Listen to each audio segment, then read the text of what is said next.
बिरहा सुननी जाओ से एकदम वैसा ना बिरहा अब कांड वांड नहीं गए बीर रस का बिरहा वैसा नहीं बीर रस का बिरहा आजी मंजूर है ना भाई कुछ पढ़ता लोगों को भेटा है तो आओ भैया और एक वीरांगना की गाथा है आखिर एक ऐसी वीरांगना है ए बाबूजी हम आजाद हिंद में रहते हैं और देश को आजाद कराने में जितना हमारे देश के वीर पुरुषों का योगदान है उतना ही योगदान हमारी माताओं बहनों का है हमारे देश की महिलाओं का है आखिर हमारे देश में कैसी कैसी वीरांगनाएं थी गौर करना है बाबूजी क्योंकि देखा 3-4 बजे था ना हो 3-4 बजते बा तो आप लोगों के दिमाग में ये बात घुसी और बिरहा यादगार हो जाई अब भैया तू लाइन दा मास्टर तू तनिको संकोच मत करी हा कि प्रोग्राम बजावत हई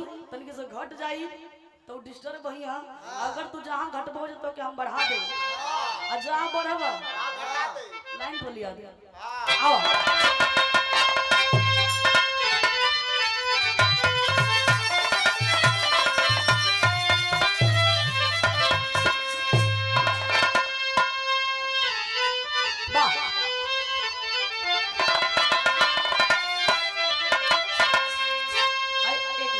फूल सब हटाता फूलों ने हटा झूठे मूठे लाते भी लगी पिदुलाई हो जाए वाह आओ बहुत बढ़िया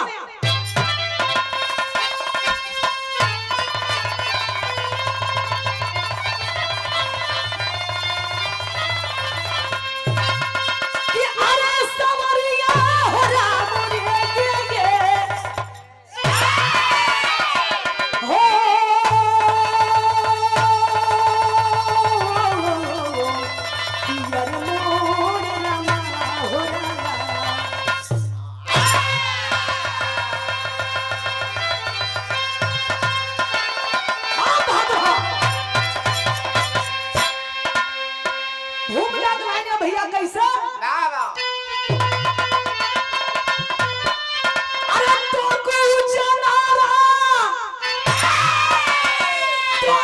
जनारा गगन भी किया कर जना को वसुधा जगाने लगी तो सिंह सपूतों की शक्ति करे जना जन जन में ताली बजाने लगी तो खाली वीरों से भारती की भूमि नहीं अरे नारियां या पानी जौहरी दिखाने लगी तो हिंद का बच्चा बच्चा है राणा शिवा कभी महेंद्र कलम कठी सजाने लगी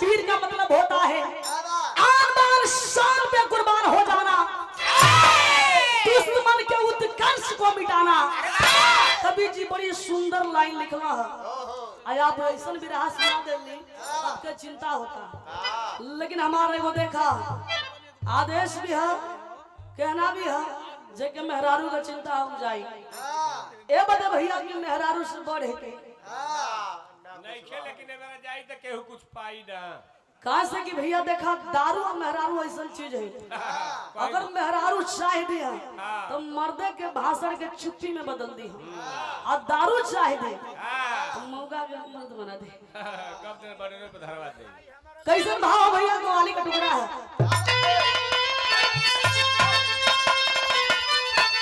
ये देखिए खाली आप इशारा करके छोड़ दे करिए इशारा करके छोड़ दे ना हम बुझ जाए कि अब का चाहता नहीं एक कोई आशिक अपनी माशुका से कहता है ओ जाने मन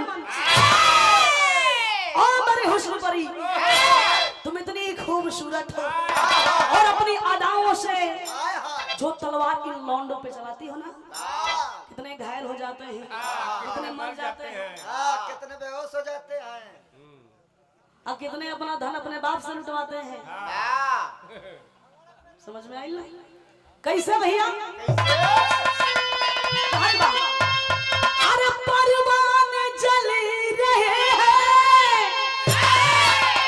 अरे परवान जली रहे हैं, अरे तेरे इश्क में तमाशा कि जानम जरा इसी आग में, अरे जानम जरा इसी आग में, अरे जानम जरा इसी आग में, अरे खुद को जला के दे।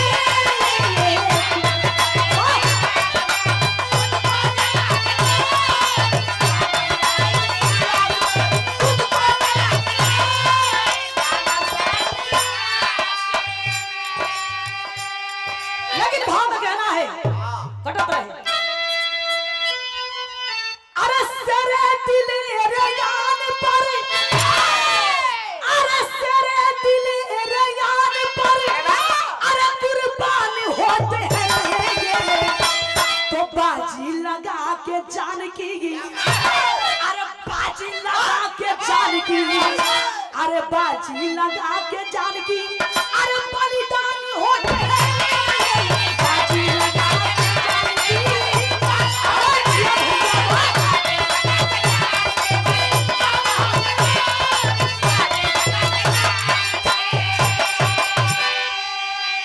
ए भैया कहानी का शुरुआत शोहरी की लाइन है।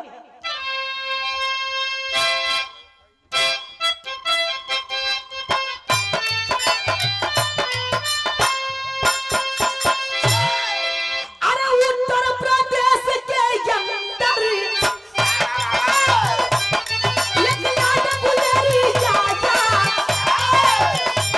गाजीपुर के अंदर वो अपना मंगल राजा, दंगल का राह दिले बर, दिल्ली में खबर में खाया, देखता कोई कफे पर, गाजी को जो बुलाया, दंगल का दिन रखवा के, अयार किया मस्ताना, हाथ रुपया करवा के, ओहो धन मिला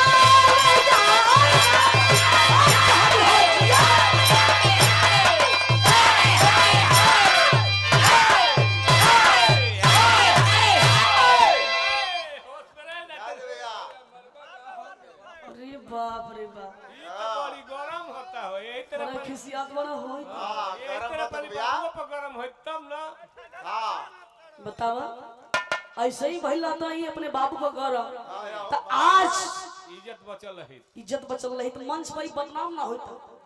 लेकिन देखे मस्ताना जी इतनी समस्या इधर इतना खा रहा, जैसे हम पीछे जाता नहीं लगता कि घास में गिर जाए, तो तने से इतना में हमके गा लेवे के है, इतना बुरा खा लो भैया कि गड़तो भी है पैरवा में।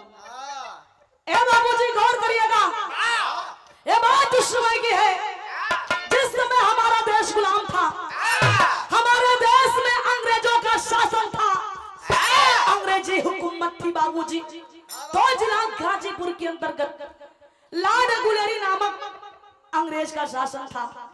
वहां लाड गुलेरी जब हमारे हिंदुस्तान के दो पहलवानों को लड़ते हुए देखा तो बोला कि ऐ हिंदुस्तानी, ऐ हिंदुस्तानी, अरे ये आपस में कुश्ती क्यों लड़ते हो? अगर तुम्हारे अंदर दम है तो मैं बुला देता हूँ एक लंदन से पहलवान, अपने लंदन से पहलवान, जरा उससे कोई हाथ मिला के देख ले। देखा हो भैया, कहत देरी ना कि बुलावत देरी नहीं। यानी लाड गुलेरी अंग्रेज एक ब्राजील नामक पहलवान को लंदन से बुला देता है, और जब ब्राजील आयल हो बाबूजी तो खुदा चैलेंज कर दिया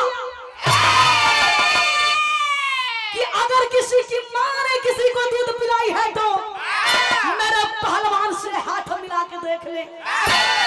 ए बाबूजी देखे लोगन का भीड़ जमा है, अपने हिंदुस्तान का लोग जितना भी देखे वो ब्राजील के देहिया के लोग ये कहे कि बाप रे बाप इतना हट्टा कट्ठा पहलवान बा, एकरा से के हाथ मिलाई तो निकोला पेटा में पा जाई, ढाक मौरी आदि काम खत्म हो जाई, मने केहू आगे बढ़त ना बा हो बाबूजी। लेकिन देखा जोन अंग्रेजवा ब्राजीलवा आए अपने हिंदुस्तान के लोगन के गाली देता। कहा था कि गुलेरी साहब मुझे लगता है कि हिंदुस्तानी डरपोक है, हिंदुस्तानियों का खून हमारे डर से पानी हो गया है। ये बाबूजी तब तक इस बात को, इस अपमान को सुनती है जिला गाजीपुर गांव का रहिया की रहने वाली दुर्गा नाम की लड़की। वो दुर्गा खड़ी हो जाती है और आवाज लगाती है कि आए अंग्रेज पहलवान, मेरे हिंदुस्तान के बारे में एक शब्द भी बोला साले तो तुम्हारी जुबान काट लूंगी, साले खींच लूंगी। अंग्रेजवा कर लगी, अरे बाप रे बाप, ये देखिए यहाँ के मर्द कुछ नहीं बोल रहे हैं और ये साली फड़फड़ा रही है, इस साली तू गौड़ी की लोनी फड़फड़ा रही है। अपने भाषा में कुल गाली वाली देखा। ए बाबूजी इतना ही ना देखा, ब्राजील अंग्रेजवा दुर्गा के कहत बा कि आए लड़की सुनो, क्यों फड़फड़ा रही हो? अभी तो मैंने बहुत कम कहा है, बहुत कम सच्चाई बताई है कि तुम्हारे हिंदुस्तान के लोग कैसे हैं, लेकिन लो मैं अब बताता हूँ, बतावा तो कैसे गीत लगल।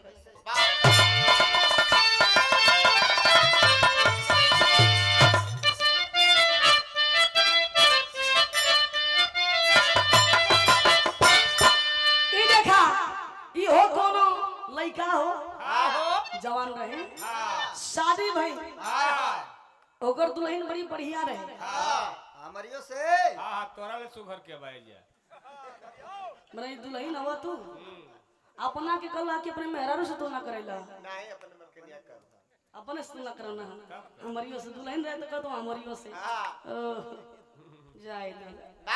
ए बाबूजी दुल्हनिया संतोषी रहे, मर्दा कलश की सुना हमार सपना बा कुछ बने के, हम विदेश जात बानी और 2-3 साल के बाद आई, कहला रहुआ जाई ना 10 वर्ष के बाद आई, हम इंतजार करब रहुआ। ए बाबूजी जब देखा वो पढ़ लिख के आइल ना, दुल्हनिया एकदम धधा के जाती है कि हमार राजा जी आ गए, जाती है जाई के कबो गोड़ दबावे, कबो कपड़ा में तेल डाले, लेकिन वो देखा वो दुल्हावा के भावत ना है। एक दिन कहला कि ए डार्लिंग, देखा मनो अंग्रेजी चला के आई, अब वो हिंदी चला के बोला था, अंग्रेजी पी के आई बाटे, हिंदी चला के बोला था, डार्लिंग सुनो, तुम मुझे पियमा बलमुआ नहीं, तुम मुझे पटी रहे हो नहीं, तुम मुझे डियर डियर बोलो। Oh my dear come to मेरा रू बोला कि अरे बाप इनके का हो गए दादा, ज्यादा पढ़ लिख के आ गए ना, कैसे कहत बा कि हमके ये राजा ना कहो डार्लिंग दिया कहो,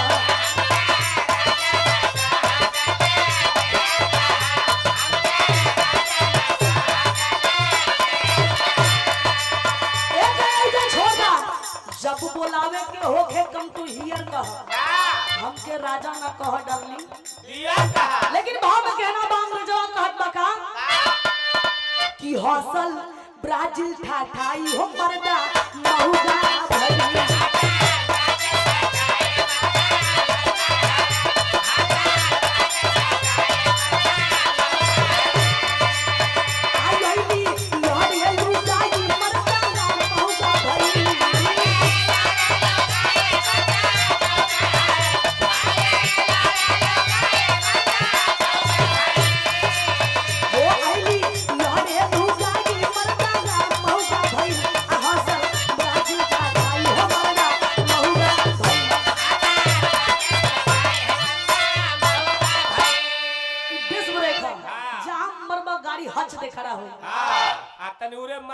पलटियो खा जाए गड़िया हो। यार तू कैसे बोलेला, इतना भक्साउन कहाँ से बोल लेला?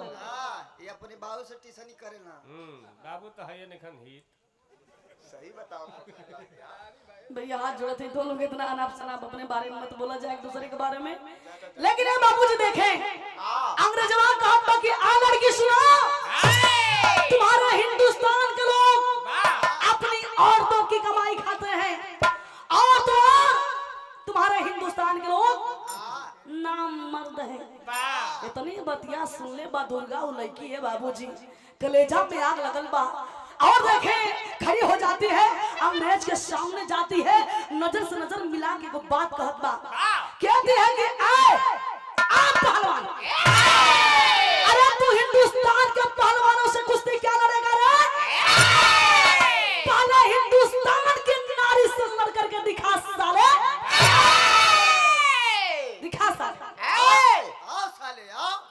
अरे रुका तोर साले को ओही जेल में तेल छटाई वाला काम करत हूं खून चेक कराता हूं सर हां मछड़न से समझ गए ना ए बाबूजी देखें इतना ही में दुर्गा जाती है उस ब्राजील अंग्रेज से हाथ मिला लेती है अंग्रेजवा भी एकदम चबक के हाथ मिला बा और कहता है गुड गर्ल हां लड़की बहुत बढ़िया बहुत अच्छा किया तूने तो सुनो मेरी बात देखा हाथवा मिलैले बा हाथवा मिलैले ही कुश्ती का दिन तय हो गइल बा कुश्ती का दिन कहिया तय भइल बा भैया एक तो बाद में लेकिन जिस समय दुर्गा हाथ मिलाई थी उस समय कहो बाबूजी नजारा कैसन बा भाव में कहना है गीत लगल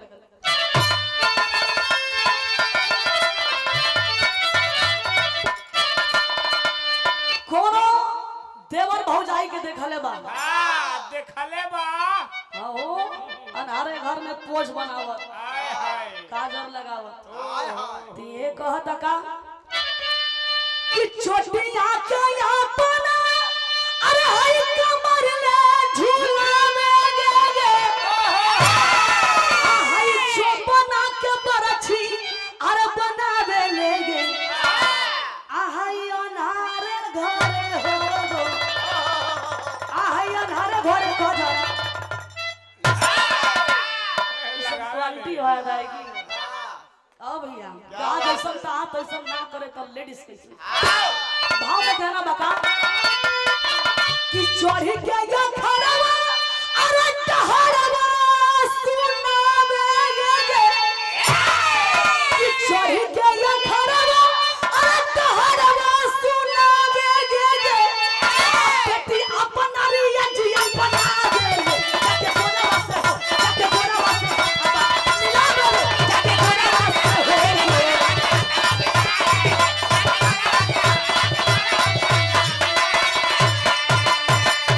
ए बाबूजी अंग्रेजवा तय कह देले बाकी ए लड़की आज शुक्रवार का दिन है और आज से 5वें दिन इसी मंगलवार को मैं तुमसे गाजीपुर लंका के मैदान में कुश्ती लड़ूंगा दुर्गा कहती है साहब ठीक है मंजूर है सर इतना कह के बाबूजी अपने घर को चली जाती है और घर जाने के बाद वो दुर्गा रियाज पानी में लग जाती है क्योंकि वो कोई पहलवान नहीं थी वो तो एक मामूली लड़की थी जो देश के शान के लिए पानी के लिए भैया देश का पानी बचाओ बदे देश का पगड़ी बचाओ बदे वो गद्दार से हाथ मिलौले बाई लेकिन जितना लोग दुर्गा के हथवा मिलावत देखवा वो लोगन का कहना है अब पूरा जवार पहुंचा मंगला की बकरिया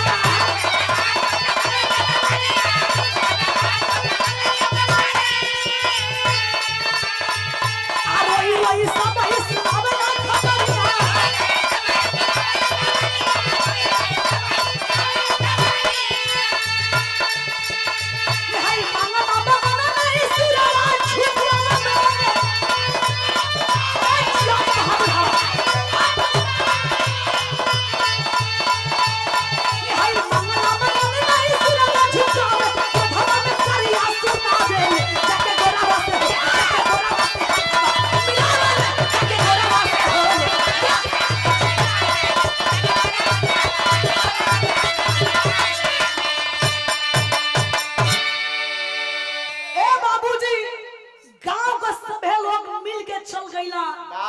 यशुपुर मोहम्मदाबाद तहसील के अंतर्गत जोगा गांव में जोगा गांव का रहे वाला बहुत ही नामी पहलवान जिसका नाम था मंगला राय गौवा के लोगवा मंगला राय के पास गईला मंगला राय चरपाई पर बैठल रहला जाके लोग सारी बतिया के बतावत माने किए चाचा रउआ आज ना रहली हे चाचा ये साहब आज तक गजबे हो गई ई गुलरिया ना अपने लंदन लंदन से एगो पहलवान बुला देलस और उ पहलवानवा आइल ना त खुला चैलेंज कर दिहला और उ ब्राजील नामक पहलवान जो आइल बा अपने हिंदुस्तान के बारे में हिंदुस्तान के लोगन के अनाप शनाप बोले लागल त ए अपमान के सहन ना के बोले बा करैया गांव का रहे वाली दुर्गा नाम का लड़की है जाके अंग्रेजवा से हाथ मिला ले बा ओ चाचा ओ साहब आखिर अब का होई इतनी बतिया तो मंगला राय सुना चरपैया पर से उठ के भैया खड़ा हो गइला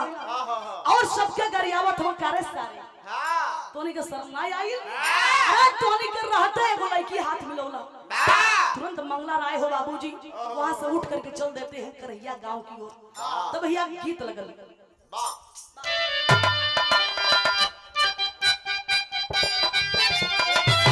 हो देखा कोनो मैडम से कोनो लड़का छेड़खानी करता कहता है मैडम जी सबके बांटेलू हमारा के डांटेलू मैडमवा से लइकवा कहत डांटेलू ना दोनों जन एकदम लाइन पर हो जा हम लोग का टावर दैले ये कई बीमारी ना ना कैसे बाटा बाटा गोरी बटले 1000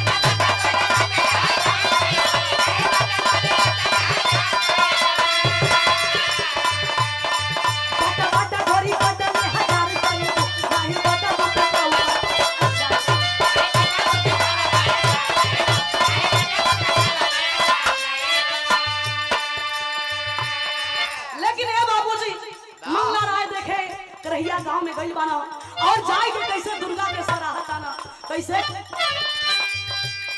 आसानी देशवा के भारी बा हमारे धरती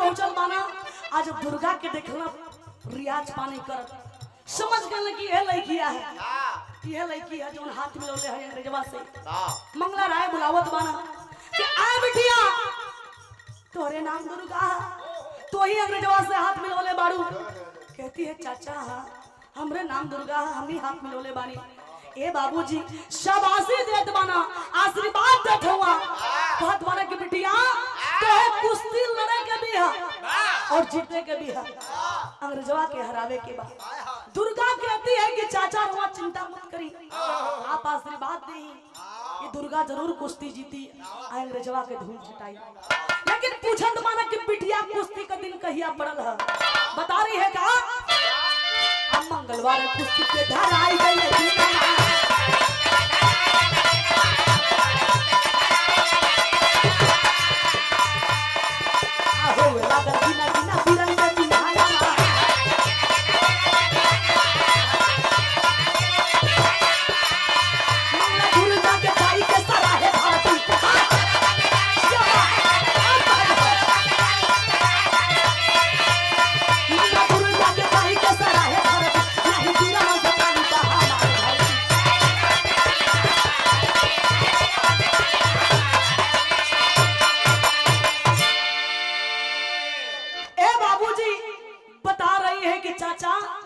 कुश्ती का दिन यही मंगलवार के पड़ल बा और गाजीपुर लंका के मैदान में दंगल हुई चाचा मंगला राय कहला बिटिया एकदम जोश खरोश के साथ तैयारी में लगल रहा मंगलवार के दिन हमें आई आ तो के अपने साथे लेके चलो वादा करके चले जाते हैं बाबूजी धीरे धीरे देखा 2-4 दिन बीतल बा यानी 5वां दिन आई बा मंगला राय 5वां दिन मंगलवार के सुबह दुर्गा के घर अइलन और दुर्गा के पिठिया के थपथपावत बना कि आ मेरी शेरनी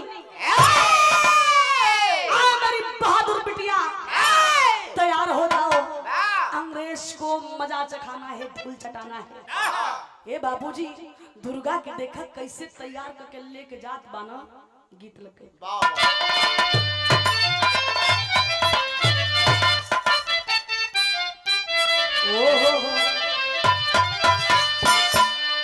ए भैया तो सुन ला कोनो बिरहिन का हृदय का वेदना है बेचारी इतनी परेशान बा ओकर मर्द हो बाहर से मन विदेश से सऊदिया से कमा के आई मेहरारू कहत बा कि तोके जाए ना दे पूछत काहे कहत बा कि सुना तू चल जाला ना एक टाइम इतना सुगर सागर है हमरे पीछे इतना कुछ पड़ल हूँ अब तो के पता है जब तू चल जाला ना हाई गोरका के ओर देखी ना तो लोग शंका करबे करेला आ जब छसुरन के ओर देखत तब वो लोग शंका करत हो आखिर बताओ कैसे चली रहुआ मत जाई कह दिया का हजारा में डाला लागी अरे हजारा में डाला लागी अल्लाह की कौन ला चला अरे जनी जा भी तेरा सुना हो मोरे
गाजीपुर लंका के मैदान अखाड़ा में पहुंचल बाना ओ समय देखा अंग्रेजवा ब्राजीलवा एकदम ऐसे भैया सीना भुला के खड़ा हो गई साली आ रही है आज इसको इसकी असली औकात दिखाऊंगा साली बहुत फड़फड़ा रही थी एकदम तमेल होकर खड़ा होत बा लेकिन देखा जब अंग्रेजवा देखला कि मंगला राय भी आ गया तब मंगला राय के तुरंत एगो काम सौंप दे कहला कि मंगला तुम इस लड़की की ओर से रेफरी का काम करोगे जिम्मेदारी हो गई पर वहाँ मर्द मेहरारू अपने के हिंदुस्तान का जितना भी लोग बाना सब है एक के काम में जुड़ल बा कोना काम में भैया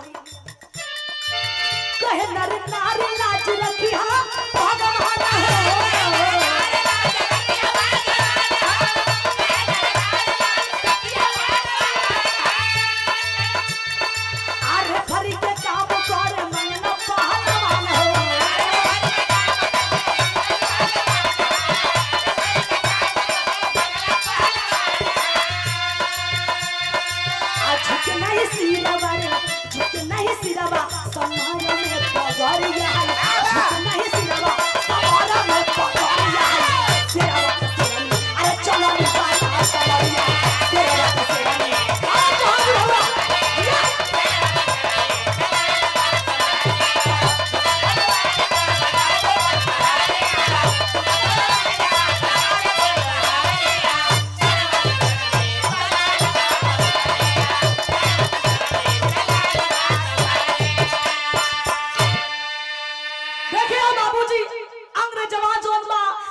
और अंग्रेजवा अपने ब्राजील की ओर से गुलरिया दामोदर तिवारी नाम का व्यक्ति था जो हमारे हिंदुस्तान का रहने वाला था वो करा के रेफरी का काम सौंप दे हम कि आप ही ब्राजील की ओर से रेफरी का काम करेंगे।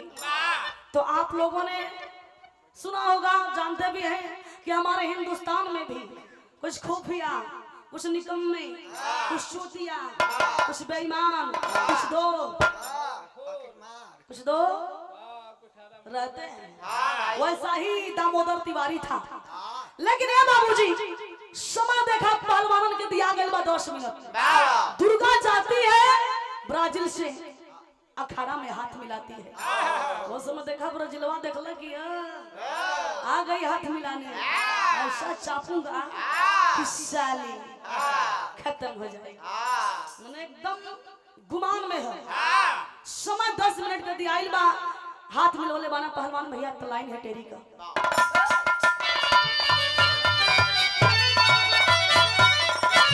अरे मिलाया ब्राजील हंस के हथवा, अरे मिलाया ब्राजील हंस के हथवा, दुर्गा चली जंग में रंग गगन में छाया।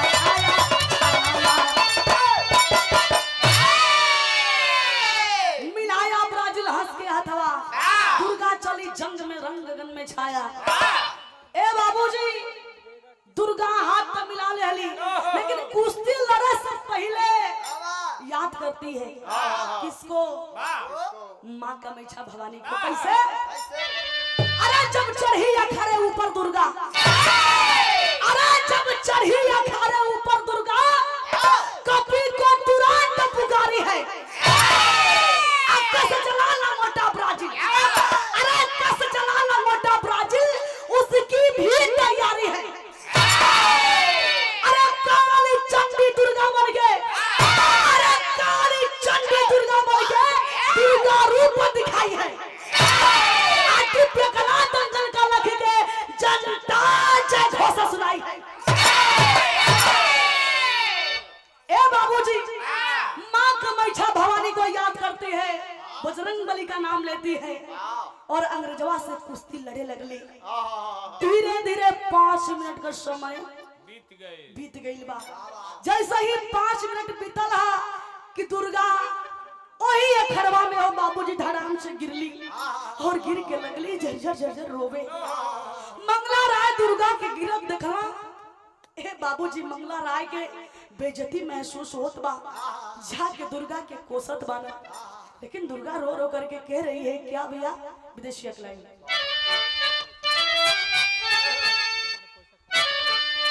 कि आँखिया से लाल पीला, अरे लौकत बागा समहना मांगा हो, आ करी खा पोताई गईले ए सगरी नागरिया। आ दुर्गा बुलावे माई कमई छाले ना मांगा हो, आ संत एक सुनल बाबू, आ सगरी खबरिया। सपवा की बिसी आई ओही सुइया में रहली हो, अरे बकस बाबा कहलन बाबू सुना ओही घरिया। मंगला राय कोसत बना की है दुर्गा, बस हो गया कुश्ती, हो गया दंगल, हरा दिया अंग्रेज को। दुर्गा रोत बड़ी हो बाबूजी की चाचा ऐसे काहे डांटत बाड़ा चाचा? हमार शरीर ये चाचा हमरे बस में ना, पूरा शरीर हमार झिलमिलात बा चाचा। ऐसा लागत बा ये चाचा आँखिया के समनवा अंधेरा छा गई बा। मंगला राय डांट करके बोलत बाना कि ए लड़की जानती है जब इंसान के अंदर डर समा जाता है ना तो इंसान का शरीर ऐसे ही वाइब्रेट करता है। तुम डर गई हो और कोई कारण नहीं है, तुम डरपोक हो। ये बाबूजी मंगला राय इतना कोशत बाना, लेकिन उनका भी मजबूरी है, जानबूझ के नहीं कहते भैया, मजबूरी है। काहे बदे कि अगर देखा अंग्रेजवा ए भैया इन्होंने कहा देता है हारत तो हुरब जीतब तो थुरब, लेकिन ऐसे कमजोर हमने के पहिया सता और सतैया सा ए बदे दुर्गा के ललकारत बना। लेकिन देखा वही भीड़ से निकल के एक पुजारी महात्मा बाहर आते हैं, अखाड़े में आते हैं और मंगला राय के लगन समझावे, कहला ये मंगला तो क्या विश्वास नहीं होत बा कि लड़की रो रो के सारी सच्चाई बतावत बा, लेकिन तू यकीन ना करत बाड़ा। अरे दुर्गा के साथ बहुत बड़ा धोखा हुआ है। मंगला राय सुन के धोखा हुआ है। कहला बाबा कैसन धोखा? कहला कि धोखा यही हुआ है, ए जो दामोदर तिवारी है ना, ए पहलवानों को हटाने और छुड़ाने में दुर्गा के पीठ में सर्प का विष का इंजेक्शन धसा दिया। इसी कारण ये दुर्गा अपने शरीर को अपने काबू में नहीं कर पा रही है। इसीलिए दुर्गा हिम्मत हार गई है। हे बाबूजी मंगला राय मान गए बात की और पुजारी महात्मा झाड़ फूक करते हैं। दुर्गा धीरे धीरे स्वस्थ होती है, लेकिन देखा दुर्गा स्वस्थ होत बारी मंगला राय का तबीयत खराब होत बा। ए बदे कि बताइए गद्दार दामोदर तिवारी जो हमारे हिंदुस्तान का रहने वाला है, जरा भी नहीं सोचा कि हमारी बिटिया है दुर्गा अंग्रेज को जिताएगी तो हमारा ही सर ऊंचा होगा। बारे गद्दार साला तबीयत एकदम बिगड़ गई बा। लेकिन देखा बगल में खड़ा होके ब्रजिलवा मुस्कुरात बा। क्या लड़की क्या हुआ? फट गई लड़ोगी फिर? फट गई लड़ोगी, आजा आजा लड़ोगी आजा, मनो मजा लेता। लेकिन बार दुर्गा जब जानती है कि मेरे साथ धोखा हुआ है, झाड़ फूक भी हो गया, स्वस्थ भी हो गई, अंग्रेज के सामने देखा ये भैया एकदम सामने देखत बा, ऐसे ही गिरोर के कहत बा कि सर क्या कहना चाहते हैं? आप हमसे दोबारा कुश्ती लड़ना चाहते हैं? क्यों ललकार रहे हैं? आप कहना क्या चाहते हैं खुल करके कहिए, ऐसे मजाक मत उड़ाइए। ब्रजलवा कहत बा कि भाई टाइट बोलती है। आ लड़की सुनो, मैं तुमसे दोबारा कुश्ती लड़ूंगा, अगर तुम्हारा मन है तो मैं दोबारा लड़ूंगा इसी जगह पे, इसी दिन यानी आने वाला मंगलवार के। चैलेंज को बाबूजी स्वीकार करती है, कहती है कि एकदम साहब मैं आऊंगी, एकदम तैयारी के साथ आऊंगी और कोई धोखा नहीं कर पाएगा साहब, मैं आऊंगी। ए बाबूजी सभी लोग अपने अपने घरे चल गई ना। दुर्गा भी गांव जवार के साथ अपना घरे गई बाड़ी। मंगला राय के गांव का लोग देखा उठा पठा के लेके गई हुआ, तबीयत तो खराब है, जाए लायक ना हुआ, सभी अपना घरे गई। धीरे धीरे समय वो मंगलवार का आ गए हो बाबूजी, तब मंगला राय का तबीयत भैया इतनी खराब रहे तो अब जाए लायक बिना हुआ, अखाड़ा में जाए लायक बिना हुआ। ए नहीं ये बाबूजी अंग्रेजवा जब जलना कि मंगला नहीं आएगा तो अंग्रेजवा देखा दिमाग लगौना, और दिमाग का लगौना भैया, अरे थी शर्त यही दंगल की, अरे थी शर्त यही दंगल की कि भैंसा को जो नाथेगा, अरे बिना ही जंगलो ब्राजील से, अरे बिना ही जंगलो ब्राजील से इस गाजीपुर में बाजेगा। अरे गांव को रही बसी कमैछा, अरे गांव को रही बसी कमैछा, दुर्गा उन्हें बुलाई है, अरे बजरंग बली का नाम गोरों का सर पुराई है। अंग्रेजवा ऐलान कर दिया कि ए दुर्गा हमारे पहलवान से, हमारे ब्राजील से कुश्ती तभी लड़ेगी कि जब इस अखाड़े में आए हुए भैंसा को नाथेगी। दुर्गा जब गईली अखाड़ा में गांव वालन के संगे देखली कि वही अखाड़ा में एगो धाकड़ मट्टा तगड़ा भैंसा आइल बा।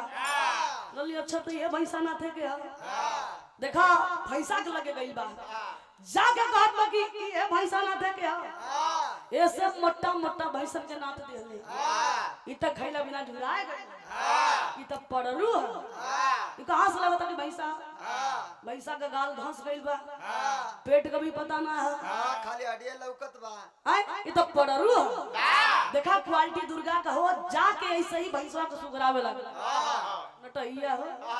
आ गर्दनिया जब सुगरवला तो भैंसवा धीरे धीरे धीरे प्लास्टिक की नादा मत सिकुड़ गल, आज जैसे ही पिटने लागल भैंसा मार दिया कहानी से ये अब भैंसा तुरंत घस दे बैठल, और जब घस दे बैठल हो तो लेके सुया हुआ बड़ा हो रहा नाथ दिया। अब भैंसा टस समझ ना हो तो खाली टस समझ नहीं होता। अंग्रेजवा ब्राजीलवा देखो बोलो अरे बाप रे बाप, साली भैंसा को भी नाथ दी, गजब इसमें शक्ति है, गजब पावर है, बताइए भैंसा को भी नाथ दी। लेकिन देखा अरे बारे मास्टर तोरो जोश सही है। देखा भैंसा के नथला के बाद बाबूजी अंग्रेजवा के ललकारत बा दुर्गा, ललकार रहे कि आज साले मंगड़े ही जड़े, अगर मर्द बनते हो तो आ जाओ, लड़ाई के मैदान में पता चल जाएगा कि डब्बे के दूध में ताकत होता है कि भैंसी के दूध में, प्योर दूध कहलन बाप रे बाप लड़ही के परी, लड़ही के परी देखा अंग्रेजवा एकदम चबुआ के चलल बा। आया बाबूजी दंगल शुरू हो गई तब बिरहा का आखिरी गीत कसौटी भाव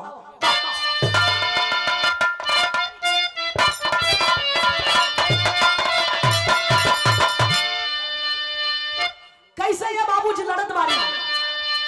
अरे लड़ली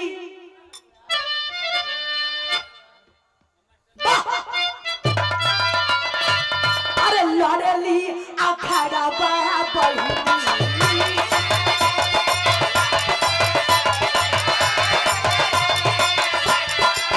अरे पई के दहरा बड़ा बहनी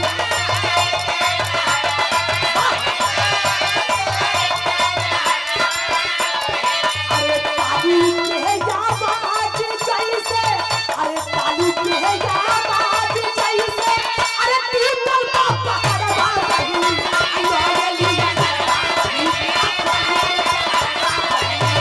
ताली के आवाज जैसे अरे पीतल का पहरवा बहनी।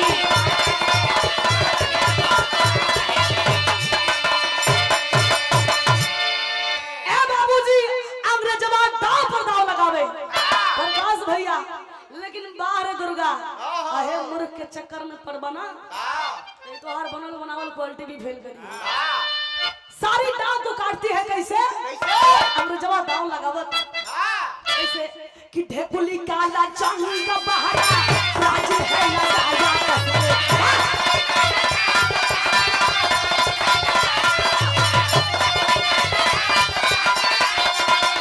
अरे तेरी नाला काली दुर्गा काटी तावत तुरंत के हाथ में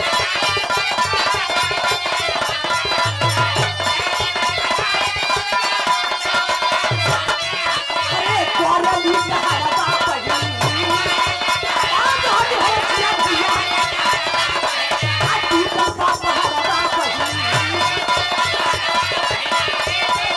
अरे मारी तेरी दास बैठी मारी तेरी दास बैठी अरे पीछे रे या सहारा बापनी अब कोरली सहारा बापनी ताली के आवाज जैसे अरे पीछे रे सहारा बापनी।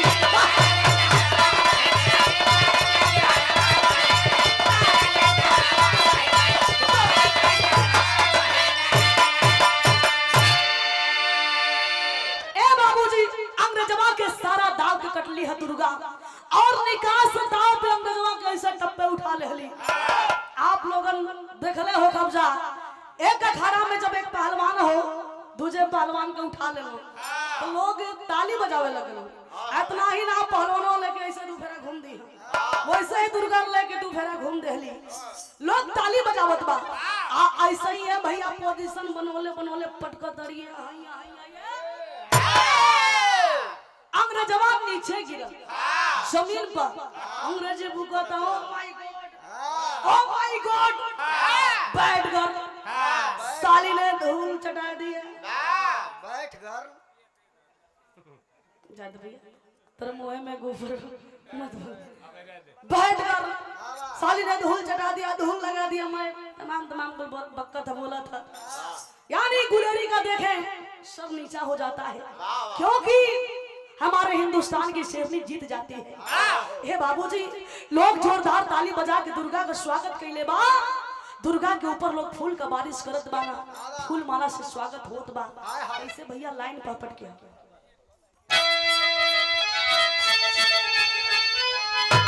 अरे सुमन पृष्ठ टप कैले बा अरे सुमन पृष्ठ टप कैले बा अरे गगनवा पीछे दंगल में अरे धन धन पिटिया दुर्गा के जन्मवा पीछे दंगल में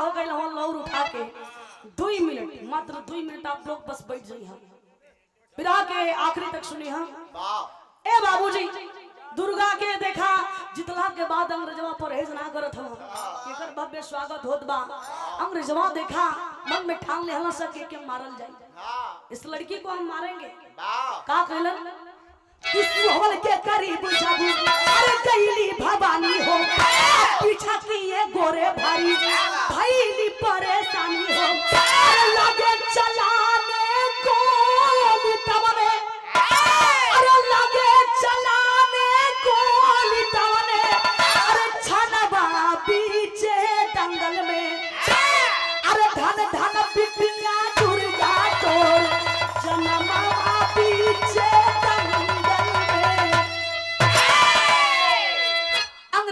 बाबूजी दुर्गा के गोली चलौला सुहवल के करीब पहुंची थी गोली सनसनाती हुई आई दुर्गा के जांग में लगल संजोग मनावा की गोलियां जंघवा में लगल वही पे लड़खड़ा के दुर्गा गिर जाती है गांव के लोग उठा पठा के लेके चल दिया हॉस्पिटल में भगल वहां लेके वहां इलाज होत बाए बाबूजी पर देखा भला ही दुर्गा घायल हुई है गोली लगी है गांव वाला ये है कहत बना कि हमने के हिंदुस्तान में बिटिया दुर्गा ऐसा बेटी पैदा हुई है तो अंग्रेजवन को जल्दी सफाया हुई खैर जब मंगला राय एक खबर के सुना कि हमारी बिटिया दुर्गा विजय प्राप्त की है अंग्रेज को धूल जलाई है तबीयत तो खराब रहा लेकिन तुरंत तबीयत का रंग बदले लागल यानी तबीयत मस्त होके लागल अब मंगला राय ए बाबूजी तुरंत देखा हॉस्पिटल की ओर निकल देला पता बा कि दुर्गा घायल है लेकिन हाथ में विजय पुरस्कार लेके चल दिए हैं अल्लाह के लाइन में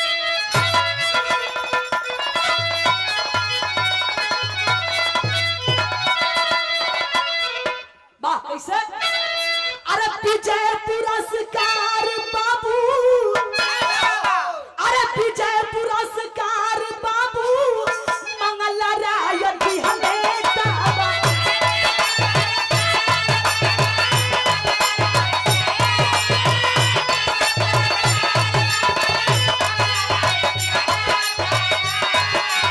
आप हाजीपुर के शेरानी का होला रे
हॉस्पिटल में जाके दुर्गा के विजय पुरस्कार से नवजला आज जैसे ही विजय पुरस्कार से नवजला खबर यादन अखबार में छप गई खबर अखबार में छपल अंग्रेजवा खबर के पढ़ला और देखिए आदरणीय विशेषर यादव जी और हीरालाल यादव जी आपकी ओर से आप लोगों की ओर से 151 रुपए का पुरस्कार है मिला के चरणों में कोटि कोटि नमन है प्रणाम है आशीर्वाद की कामना है अंग्रेजवा खबरिया के पढ़ला की दुर्गा को विजय पुरस्कार से नवाजा गया है अब तो वहां के एकदम छाते में मेलहता। कीड़ा लोटे लागा। हाँ वो सांप लुटता। आप तो एकदम खतरनाक होता हो सब। खेरे हिंदुस्तानियों का तो मन बढ़ गया। ये जरा सी कुश्ती क्या जीत गई कि विजय पुरस्कार से नवाजी गई है सारी। मतलब उन्हीं के दिमाग में खुराफाती दिमाग में अब चला था दूसरा तरीका।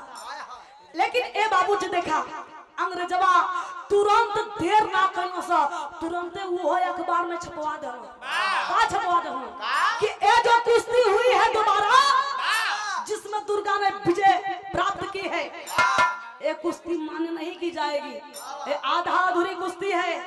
कुश्ती दोबारा हुई। आज दोबारा कहाँ हुई? लंदन के धरती पर। हमारे लंदन में कुश्ती होगी। दुर्गा कहती है कि वाह रे विश्वा में प्रचार में छोड़ी जा। कहती है कि मैं जाऊंगी लंदन भी जाऊंगी। मंगला राय कहूँ ना बेटिया तो कि ना पता है कितना खतरनाक हुआ।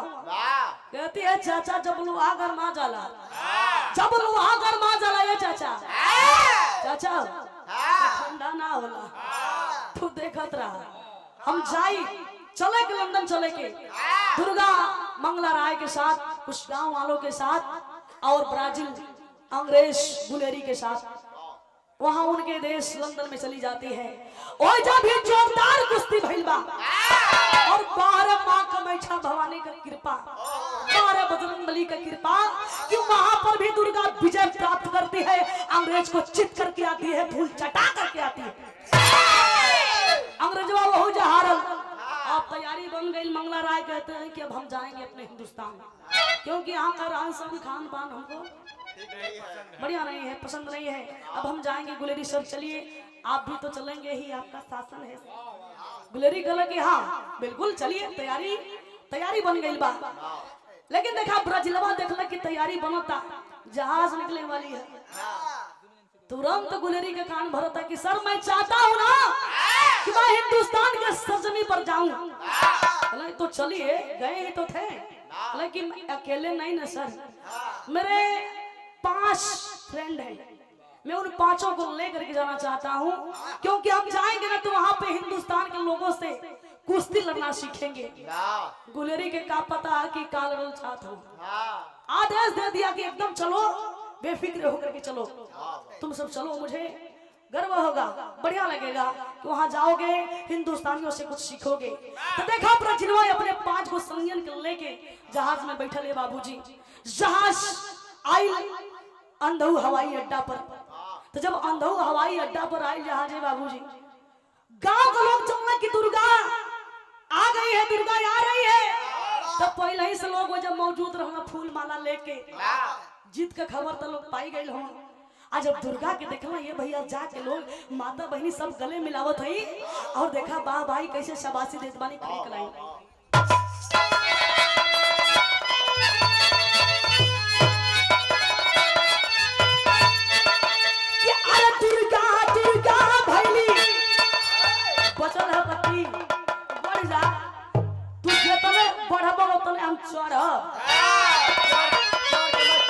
चढ़ के मास्टरवा के जान ले बुका। अरे यार पुरानी आदमी को हम का चाहिए दिमाग लगाओ पत्ती पक बात करते अरे दुर्गा दुर्गा भैली अरे दुर्गा दुर्गा भैली ऐसा बही ना गावे छती गागा तकोरे गाजीपुर में कैले हो तुम्हारा भतिया।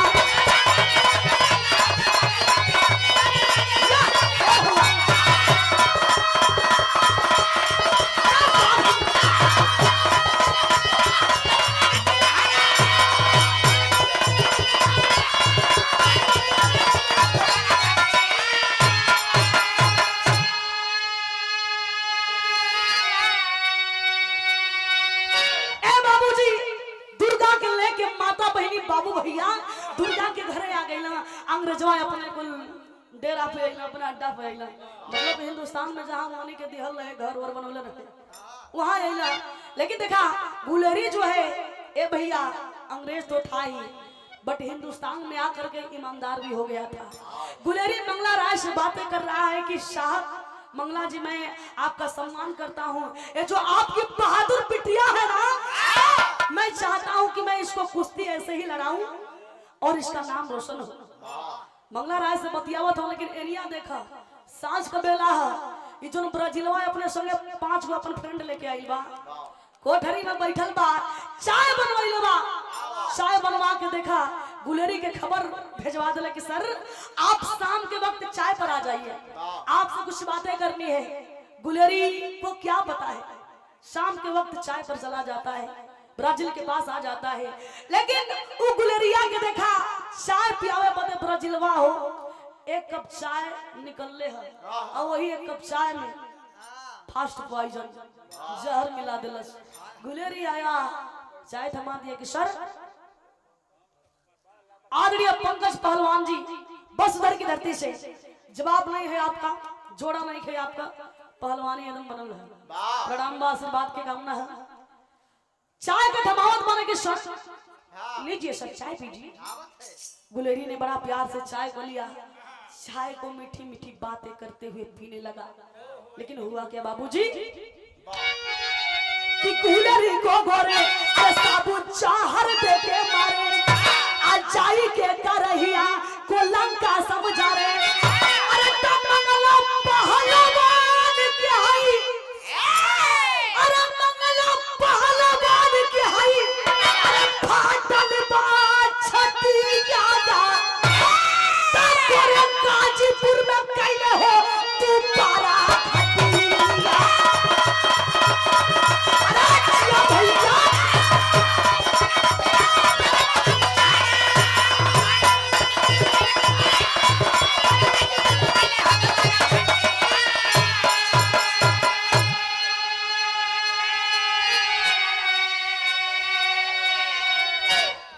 भैया माने बड़ी के भैया, इनको नजर तीनों ओरी है, वहाँ वैसा नहीं है, ऐसा नहीं है, ऐसा तीन जगह 3 कल के बात करते हो। अच्छा आओ ए बाबूजी, गुलेरी चाय को पिया, कुछ ही देर में देखा जहर असर कैला, दम को तोड़ दिया। ब्राजीलवा देखला कि दम को तोड़ दिया, साला फसाद का जड़ यही था। तुरंत चले जाते हैं दुर्गा के झोपड़पट्टी जाके आग लगौना, झोपड़ी जलो। दुर्गा परिवार के साथ चल के ए बाबूजी दम को तोड़ देती है। सवेरे गांव में हला मच गई कि दुर्गा का परिवार जल गई। मंगला राय खबर के सुनो यही ना, ब्राजील के सामने नजर से नजर मिला के एक बात करत हूँ कि सुनिए, आपको क्या लगता है कि हमारी दुर्गा जली है? तो हमारी दुर्गा जली नहीं है, हमारी दुर्गा तो जलाई गई है साहब। कौन जलाया है? इतिहास साक्षी है, इतिहास में नाम आएगा। और हमारी दुर्गा जो बहादुरी का काम की है ना, एक बात और सुनिए, जिंदगी 100 साल जीने की जरूरत नहीं होती है, कम ही समय में कुछ ऐसा कर जाओ कि मरने के बाद जमाना सदियों तक याद रखे। मेरी दुर्गा का नाम इतिहास में कायम होगा, लेकिन जब जब दुर्गा का नाम आएगा तो आपको सिर्फ गाली सुनने को मिलेगा। अंग्रेज का मुड़ी एकदम नीचे। तब भैया ऐसी ऐसी थी वीरांगनाएं। विरह समाप्त, अब आखिरी लाइन। गुरु जद्दू जी की जय अमर फुलवारी, अरे गुरु सुन रहे